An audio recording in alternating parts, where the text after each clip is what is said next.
Kifo. Harusi ya mwisho ya binadamu. Aidha, kwa baadhi katika jamii ya Waluya, kifo huambatanishwa na mila na tamaduni si haba, hasa wakati na baada ya mazishi. Ndio sababu ya ziara yetu Kimilili katika kaunti ya Bungoma, ambapo mzee wa miaka 98 alifariki. Wako ya Bakuta, mojawapo ya jamii zinazozingatia ukale wao. Tangu zamani tulikuwa tunaweza sikia yeye kwa ngozi, lakini desturi ya kisasa mpaka asikiwe kwa kisanduku. Mzee Francis Mahanu Sindani ndiye mwenyeji wetu. Tafanya desturi hiyo ya kufanya. Anaanza kwa kutuelezea machache kuhusu aliyefariki kabla ya kupanua ufahamu wetu kuhusu mila na tamaduni zao. Alipozaliwa walimwekea jina Matendekele kwa akili, wengine walikuwa wanakufa kwa nyumba yao. Alikuwa na wake kadhaa, ambapo kulingana na mila zao maiti yake hupitishwa kwa maboma ya wake wote. Kabla ya yule msichana alikuja hapa kuoleka, wachue mtoto yetu alienda huko, alikuwa na desturi mzuri. Lakini mbona azikwe kwenye ngozi ya ng'ombe badala ya jeneza? Tunataka ngozi ikiwa nyekundu ndiye na malisa mashetani mengine yaweze kufuata kuharibu. Na akilala kwa kaprini, sisi analalia mkono wa kushoto. Anaeleza jinsi ngozi hiyo inavyozikwa na maiti. Ngozi ingine wanaweza weka chini, tumfalishe vizuri sana. Na ngozi hii tena iliyopakia tutaweka hapa juu. Unyama inaweza funika. Na manyoya naweza angalia juu. Na ng'ombe huyo ni ng'ombe hajatolewa nini yake kuwa Masai.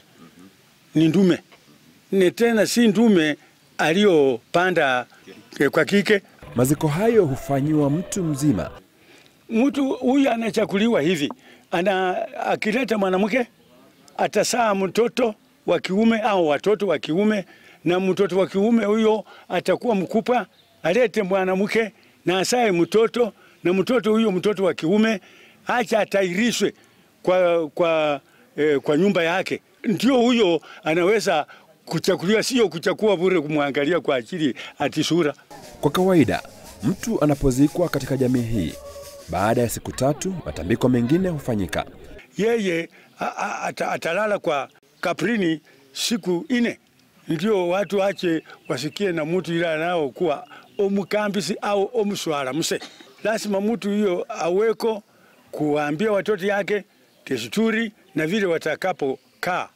Ni kikao kilicho na masharti yake. Mtu akiwa pengine hachandoke na mtokea anaenda kukochoa, lazima aende kabisa, hapana rudi hapo tena. Tena akipika hiyo chavya tena anaweza ondoka humo. Na tena hata mwanamke akiwako mwanamke akiwa na mtoto wa kunyonya hawezi kumupa matiti anyonye. Kwenye siku hii kaburi hufunikwa kwa blanketi. Bibi ya watoto yake usimupate kama hiko uchi. Baadhi ya mila hizo akiwa na ufahamu wa makusudi yake. Sasa tukifanya hivyo tunaongeza utawala. Lazima mchi hii iwe na utawala. Wanawake wanao kwenda mahali fulani wanaweza kwenda huko, alafu wanaowapa wawe watawala huko. Iwapo kuna tashwishi na kilichosababisha kifo cha mpendo wao, tutaua kuku irukaruke waone itavia hapo katikati au itatoka. Na ikiwa inavia hapo katikati wanasema ndio hii itakuwa mzuri, na mahali ikitoka wanasema mtu wa nje pengine alikuwako na maneno kwake. Philip Murutu, Nipashe Jumapili kutoka Kimilili, kaunti ya Bungoma.